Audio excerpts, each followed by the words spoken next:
guys, this is Aryan sir. Welcomes you all to my YouTube channel AJ English Classes.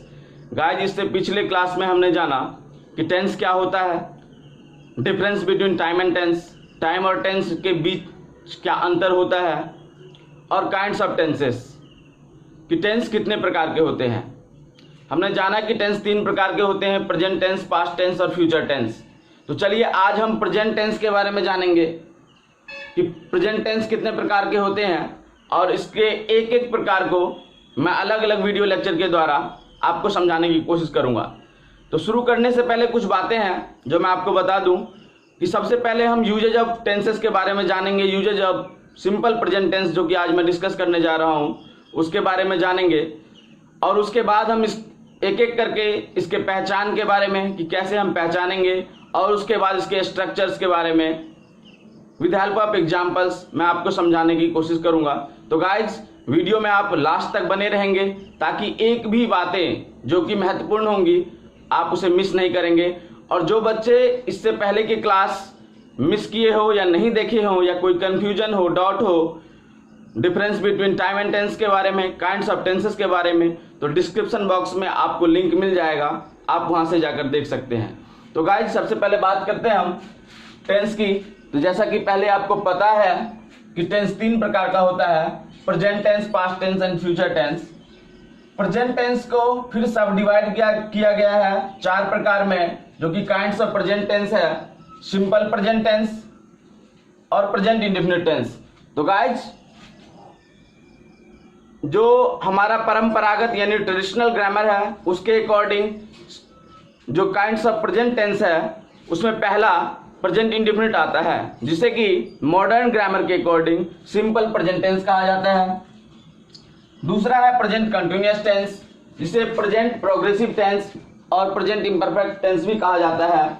और तीसरा है हमारा present perfect tense, और चौथा प्रेजेंट परफेक्ट कंटिन्यूअस टेंस। तो guys ये है काइंड्स ऑफ प्रेजेंट टेंस, जो कि 4 भागों में इनको वर्गीकृत किया गया है, बांटा गया है।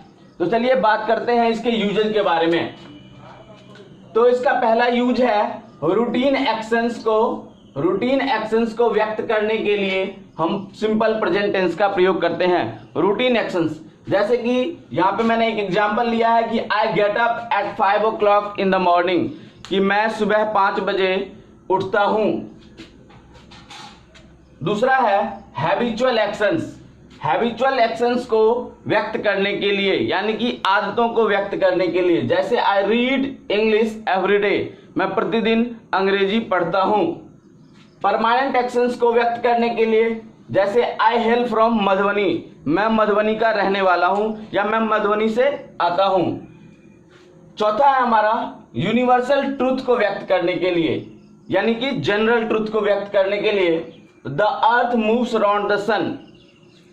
पांचवा है हिस्टोरिकल ट्रूथ को व्यक्त करने के लिए, जैसे Gandhi is the father of our nation, Kalidas is the Shakespeare of India, Chaucer is the father of English literature. इसी तरह से पोजीशन को व्यक्त करने के लिए, पोजीशन यानी कि अधिकार, स्वामित्व, किसी चीज के ऊपर आपका स्वामित्व होता है, अधिकार होता है, उसको दर्शाने के लिए भी हम सिंपल प्रेजेंट टेंस का प्रयोग करते हैं। जैसे I have a car, I have a bicycle. उसी तरह से 7वां इसका प्रयोग यहां लिया गया है कि इस टेंस का प्रयोग प्रोवर्ब के लिए भी होता है। प्रोवर्ब जैसे कि honesty is the best policy, simplicity is the best ornament. Guys quotations के लिए भी सिंपल प्रेजेंट टेंस का प्रयोग किया जाता है, जैसे कि kids says a thing of beauty is a joy for ever. 8th number पे है कंडीशनल क्लॉज को प्रेजेंट इंडेफिनिट में प्रयोग किया जाता है। देखिए प्रेजेंट इंडेफिनिट यानी सिंपल प्रेजेंट टेंस में कंडीशनल क्लॉज का एग्जांपल लेते हैं कि if you give me blood I will give you freedom, यदि तुम मुझे खून दोगे मैं तुम्हें आजादी दूंगा। गाइज इस तरह से इसके और भी यूजेज हैं, जैसे कि रनिंग कमेंट्री के लिए, टेलीकास्ट के लिए सिंपल प्रेजेंट टेंस का प्रयोग किया जाता है। जैसे कि कोई निर्णय हो, पूर्व निर्धारित कर ली गई हो, कोई कार्यक्रम के लिए पूर्व निर्धारित किया गया हो तो उस सेंस में भी आप सिंपल प्रेजेंट टेंस का प्रयोग करते हैं, जैसे कि the prime minister comes tomorrow, ठीक है, प्रधानमंत्री कल आएंगे, जो कि पूर्व निर्धारित है, तो उसके लिए भी हम सिंपल प्रेजेंट टेंस का प्रयोग करते हैं।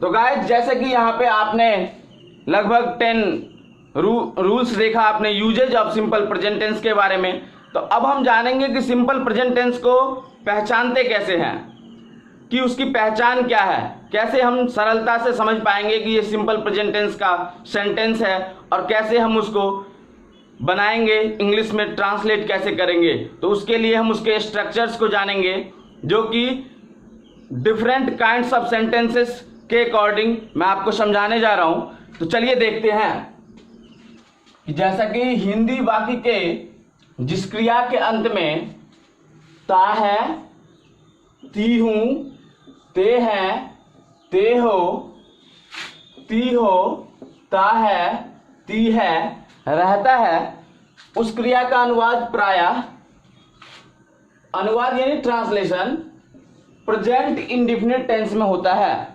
तो यानी कि आपको वाक्य में देखना है कि वाक्य का जो मुख्य क्रिया है उसके अंत में अगर ता है, ती है, ता हूं वगैरह ये इत्यादि लगे हो तो आप समझ जाएंगे कि इसका अनुवाद आपको सिंपल प्रेजेंट टेंस यानी प्रेजेंट इंडेफिनिट टेंस में करना है।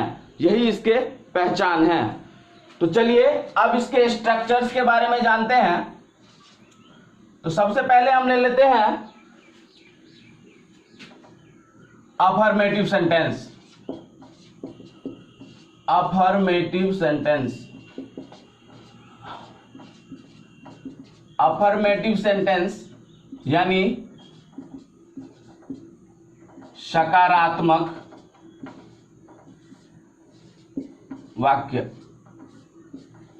अफर्मेटिव सेंटेंस को हिंदी में सकारात्मक वाक्य कहते हैं। तो चलिए इसका स्ट्रक्चर देखते हैं।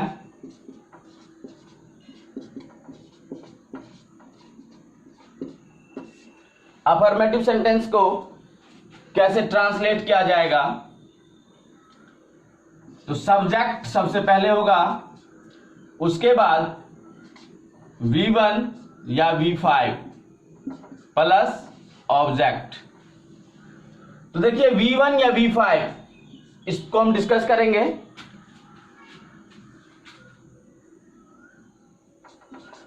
दूसरा ले लेते हैं नेगेटिव सेंटेंस। नेगेटिव सेंटेंस यानी कि नकारात्मक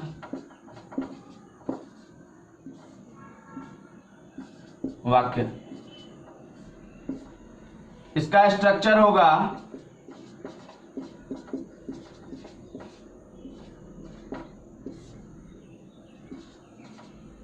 सब्जेक्ट प्लस डू नॉट या does not plus V1 plus object. Guys यहां देखिए डू नॉट को हम डोंट भी लिख सकते हैं और डज नॉट को डजंट लिख सकते हैं। उसके बाद हम बात करते हैं इंट्रोगेटिव सेंटेंस की।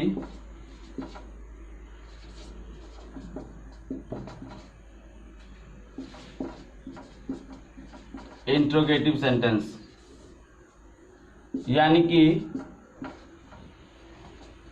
प्रश्नवाचक वाक्य।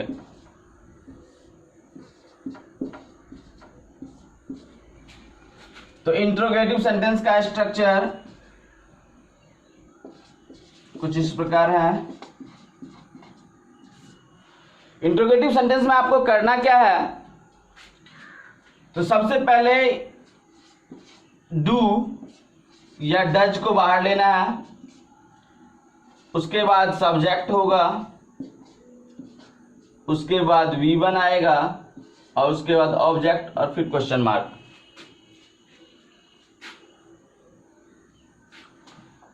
गाइस इसमें एक स्ट्रक्चर और होगा इंट्रोगेटिव सेंटेंस का कि अगर WH वर्ड है तो सबसे पहले हम WH को लेंगे, उसके बाद डू या डज आएगा, फिर सब्जेक्ट आएगा, फिर V1 आएगा और उसके बाद ऑब्जेक्ट आएगा और फिर question mark.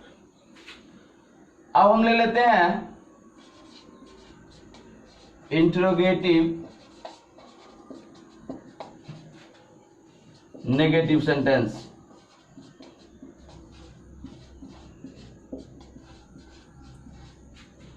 Interrogative negative sentence यानी कि नकारात्मक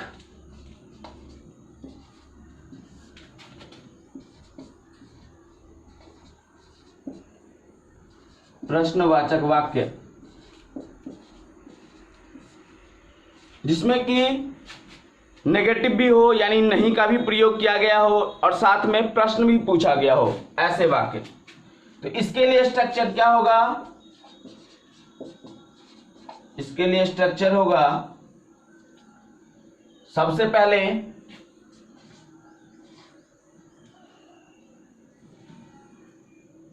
डू या डज, फिर सब्जेक्ट, फिर नॉट, उसके बाद V1 और फिर ऑब्जेक्ट और फिर क्वेश्चन मार्क। गाइस इसका एक और स्ट्रक्चर होगा जो कि इस प्रकार होगा कि जब आप नॉट को यहीं डू के साथ ले लेते हैं तो डोंट हो जाएगा और डज के साथ तो डजंट हो जाएगा, plus subject plus V1 plus object question mark. तो चलिए इसके कुछ एग्जाम्पल्स भी देखते हैं, एग्जाम्पल्स की मदद से समझते हैं। पहला था अफर्मेटिव सेंटेंस, स्ट्रक्चर हुआ सब्जेक्ट प्लस V1 या V5 प्लस ऑब्जेक्ट। तो V1 का प्रयोग किसके साथ होगा और V5 का प्रयोग किसके साथ होगा? तो V1 का प्रयोग होगा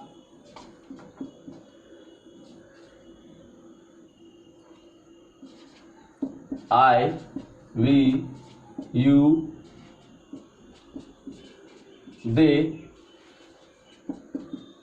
और सभी प्लूरल सब्जेक्ट्स के साथ, और सभी प्लूरल सब्जेक्ट्स के साथ। और V5 का प्रयोग होगा he, she, it और सभी सिंगुलर सब्जेक्ट्स के साथ। यानी कि फर्स्ट पर्सन के सिंगुलर नंबर और प्लूरल नंबर, सेकंड पर्सन का सिंगुलर नंबर प्लूरल नंबर और थर्ड पर्सन के प्लूरल नंबर के साथ V1 का प्रयोग होता है, जबकि केवल थर्ड पर्सन के सिंगुलर नंबर के साथ ही V5 का प्रयोग होता है। तो आपको याद रखना है कि V5 का प्रयोग केवल थर्ड पर्सन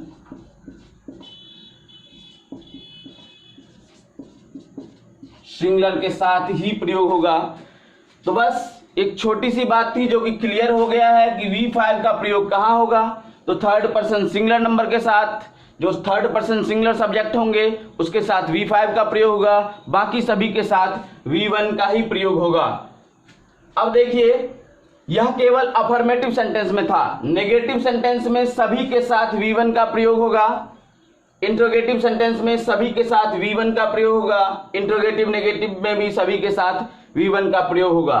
बस ध्यान हमें यह रखना होगा कि जो जिस किसी के साथ V1 का प्रयोग होता था, यानी कि first person singular number plural number, first person singular number जो कि I है, प्लूरल नंबर जो कि V है, सेकंड पर्सन में सिंगुलर नंबर प्लूरल नंबर दोनों ही U होता है और थर्ड पर्सन के प्लूरल नंबर दे, इनके साथ हमेशा डू का प्रयोग होगा, डोंट का प्रयोग होगा। लेकिन V5 जिनके साथ आता है जो कि थर्ड पर्सन के singular number he see it है, उसके साथ डज का प्रयोग होगा, डज नॉट का प्रयोग होगा। तो चलिए एग्जांपल्स देखते हैं। हम अफर्मेटिव सेंटेंस का एक एग्जांपल लेते हैं। पहला जो हमारा अफर्मेटिव सेंटेंस है उसका एग्जांपल लेते हैं। जैसे आई गो टू स्कूल, ठीक है। ये अफर्मेटिव सेंटेंस का एग्जाम्पल हो गया। एक और ले लेते हैं,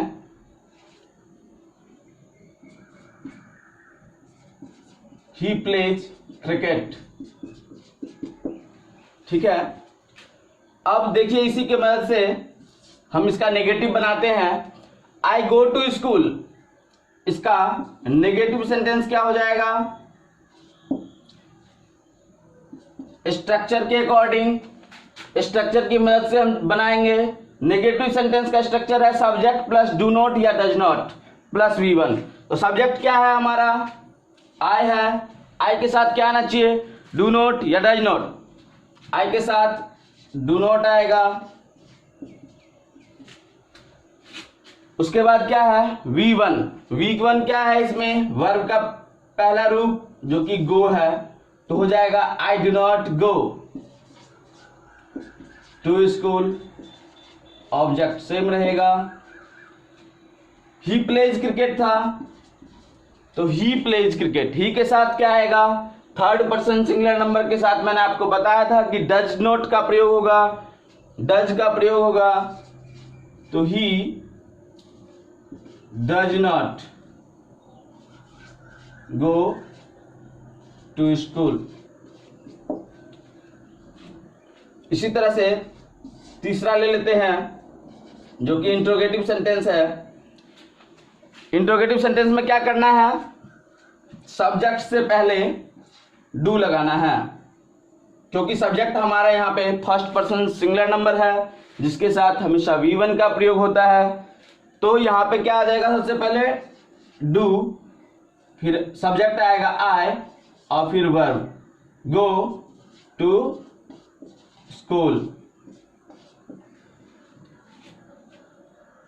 इसी तरह से अब यहां पे देखिए ही प्लेज क्रिकेट था, तो इसका जब हम इंट्रोगेटिव सेंटेंस बनाएंगे तो ही जो कि थर्ड पर्सन का सिंगुलर नंबर है और इसके लिए हम डज का प्रयोग करते हैं। तो सबसे पहले डज लेंगे, उसके बाद सब्जेक्ट हमारा आएगा जो कि ही है और फिर V1 जो कि गो हो जाएगा और फिर object does he go to school. अब चौथा कैटेगरी देखते हैं जो कि इंट्रोगेटिव नेगेटिव सेंटेंस का है। चलिए यह भी बहुत इजी हो जाएगा जब हम स्ट्रक्चर की हेल्प से सेंटेंस फ्रेम करेंगे। जैसे कि हमारे पास सेंटेंस है आई गो टू स्कूल, इसको इंट्रोगेटिव नेगेटिव में बनाना है। तो सबसे पहले तो हम विदाउट, गाइस एक चीज मिस हुआ है यहाँ पे, वह मैं आपको बताता हूं कि इंट्रोगेटिव सेंटेंस को हम WH वर्ड की हेल्प से कैसे बनाएंगे। जैसे इस सेंटेंस को लेते हैं आई गो टू स्कूल को, अगर WH वर्ड है जैसे व्हाई, तो कुछ नहीं करना है, सबसे पहले हमें WH वर्ड को लेना है। जैसा कि यहाँ पे स्ट्रक्चर में बताया भी गया है कि सबसे पहले रूल जैसे का तैसा ही रहेगा, उससे पहले WH को हम ऐड करेंगे। तो चलिए WH को हमने ऐड कर दिया, तो वाई डू, यहाँ पे था do I go to school, तो बस वाई को पहले ऐड कर देंगे, why do I go to school, मैं स्कूल क्यों जाता हूं। वाई के जगह कोई दूसरा वर्ड रहेगा, जैसे when do I go to school, where do I go to school, तो सिंपली बन जाएगा। इसी तरह से he does not go to school को भी हम, जैसे does he go to school, इसको भी WH से बना सकते हैं। Why does he go to school, when does he go to school, where does he go to school. अब देखिए इंट्रोगेटिव नेगेटिव सेंटेंस, इसमें भी अगर WH वर्ड रहता है तो स्ट्रक्चर जैसा का तैसा हो जाएगा, सेम टू सेम, केवल WH वर्ड पहले ऐड करेंगे। तो चलिए WH वर्ड से बाद में देखेंगे, पहले हम देखते हैं इंट्रोगेटिव नेगेटिव सेंटेंस को हम कैसे बनाएंगे without WH word, without using WH word. तो सबसे पहले क्या था कि मैं स्कूल जाता हूं, तो चलिए इसको बनाते हैं। क्या मैं स्कूल नहीं जाता हूं? Do I not go to school. जिन बच्चों को यह समझ नहीं आया हो वह फिर से एक बार स्ट्रक्चर को देखेंगे। इंट्रोगेटिव नेगेटिव सेंटेंस का स्ट्रक्चर है कि सबसे पहले डू या डज सब्जेक्ट के अकॉर्डिंग, उसके बाद सब्जेक्ट। तो सब्जेक्ट था हमारा आई और उसके अकॉर्डिंग हमने लिया डू, उसके बाद हमने सब्जेक्ट लिया आई, उसके बाद नॉट और उसके बाद V1 और फिर ऑब्जेक्ट। इसी तरह से हम इस सेंटेंस को देखते हैं। है does he go to school, इसको इंट्रोगेटिव नेगेटिव में बनाते हैं। तो डज पहले आएगा, ही उसके बाद, फिर नॉट, क्योंकि नेगेटिव भी है। Does he not go to school.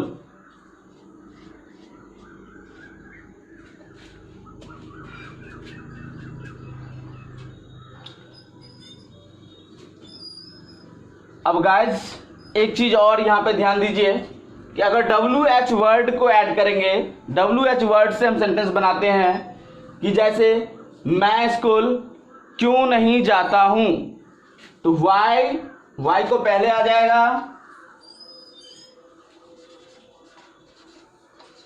Y do I not go to school.